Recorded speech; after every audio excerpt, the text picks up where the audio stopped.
তুলে আনলেন তখন সবাই শিউরে উঠল। এর ভেতরেই লুকিয়ে ছিল জাদুর ভয়ঙ্কর সেই 11টি গিট।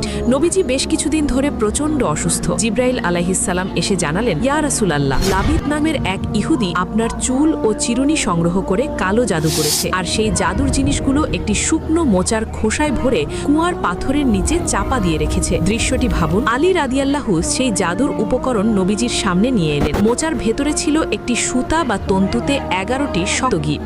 জিব্রাইল আলাইহিসসালামের নির্দেশে নবীজি সূরা ফালাক ও নাস পড়া শুরু করলেন। তিনি একটি করে আয়াত পড়ছেন আর জাদুর সুতার একটি করে গিট আপনা আপনি খুলে যাচ্ছে। 11টি আয়াত পড়ার পর 11টি গিটই খুলে গেল। গিটগুলো খোলার সাথে সাথেই নবীজি এমনভাবে সুস্থ হয়ে উঠলেন, হাদিসের ভাষায় যেন এতক্ষণ তাকে শক্ত রশি দিয়ে বেঁধে রাখা হয়েছিল আর এখন তিনি মুক্ত। কোরআনের এই 2 সূরার সামনে পৃথিবীর কোনো জাদু টিকে পারেনি। জাদু ও শয়তানের ক্ষতি থেকে বাঁচতে সূরা ফালাক ও নাস বেশি করে পড়ুন। সঠিক ঘটনাগুলো জানতে